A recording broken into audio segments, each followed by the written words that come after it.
बच्चों, आइए आज फिर हम ग्रामर की ओर चलते हैं। ग्रामर में मैं आप सबको पढ़ा रहा था टेंस, और टेंस में मैंने प्रेजेंट परफेक्ट टेंस पढ़ाया था। आज हम पढ़ाना चाहते हैं प्रेजेंट परफेक्ट कॉन्टिन्यूअस टेंस।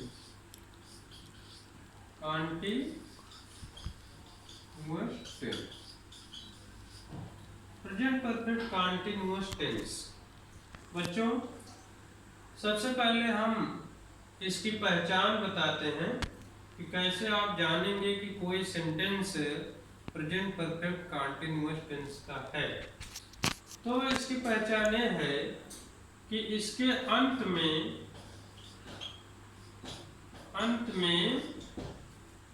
रहा है, रही है, रहे हैं आदि शब्द आते हैं। लेकिन रहा है, रही है, रहे हैं तो प्रेजेंट कॉन्टिन्यूअस टेंस में भी आता है। तो प्रेजेंट कॉन्टिन्यूअस टेंस के वाक्य में और प्रेजेंट परफेक्ट कॉन्टिन्यूअस टेंस के वाक्य में क्या अंतर है? फिर अंतर यह होता है बच्चों कि जो प्रेजेंट परफेक्ट कॉन्टिन्यूअस टेंस का वाक्य होता है उसमें कार्य शुरू होने का एक समय दिया रहता है।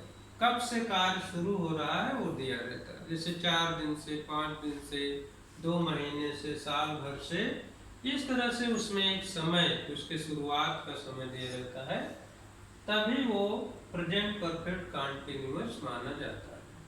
बच्चों, सबसे पहले आइए हम अफर्मेटिव सेंटेंस को देखते हैं। अफर्मेटिव सेंटेंस में जो हेल्पिंग वर्ब प्रयोग की जाएगी वो होगी हैड, बीन और हैड बीन। इसमें नया शब्द लगेगा, वो होगा बीन। हैड बीन और हैड बीन का प्रयोग इसमें करना रहेगा। और ये तो हो गई हेल्पिंग वर्ब। लेकिन मेन वर्ब क्या होगी? मेन वर्ब में यहाँ भी आईएनजी फॉर्म आएगी। वर्ब की फर्स्ट फॉर्म में हम आईएनजी बढ़ा देंगे, ठीक है। तो बच्चों, इस तरह से हेल्पिंग वर्ब और मेन वर्ब के बारे में आपने जान लिया। अब इसमें हमें देखना है कि जो समय दिया रहता है, कार्य शुरू होने का समय जो दिया रहता है, उसके पहले हम कभी कभी और लगाते हैं और कभी कभी सिंस लगाते हैं। तो जो समय होता है वो भी 2 तरह के होते हैं, एक तो पीरियड ऑफ टाइम और एक पॉइंट ऑफ टाइम। देखो, period of time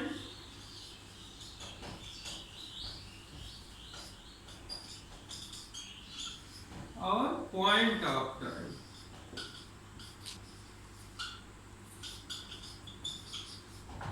period of time और पॉइंट ऑफ टाइम 2 तरह के समय होते हैं। तो पीरियड ऑफ टाइम के अंतर्गत जैसे दिन से अगर रहे 2 दिन से, 4 दिन से, 5 दिन से, तो ये पीरियड ऑफ टाइम के अंतर्गत आता है। इसी तरह से माह से, वर्ष से, घंटे से, ये सब जो समय दिए रहेंगे काम के प्रारंभ होने का, दिन से, माह से, वर्ष से, घंटे से, ये सब पीरियड ऑफ टाइम कहलाएंगे। और इनके पहले लगेगा फॉर। क्या लगेगा? फॉर। जैसे फॉर 2 डेज, फॉर 3 मंथ्स, इस तरह से। और पॉइंट ऑफ टाइम के अंतर्गत जैसे बजे से, सोमवार से, ये दिन का नाम जब दिया रहेगा तो वो पॉइंट ऑफ टाइम में हो जाएगा। इसी तरह से जनवरी से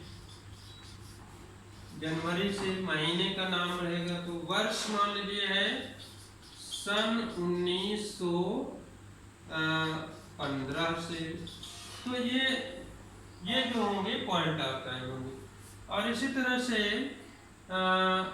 घंटे से के बजाय बजे से आ जाता है तो भी वो पॉइंट ऑफ टाइम होता है। और इसके अलावा जैसे कल से,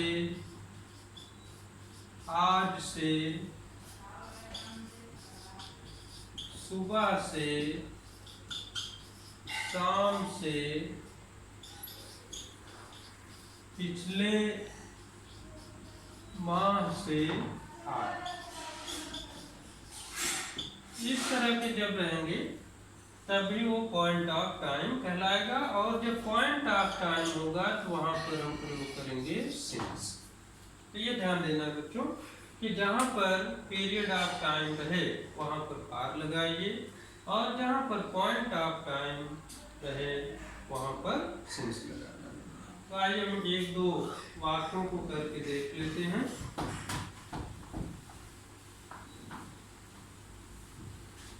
जैसे उदाहरण के लिए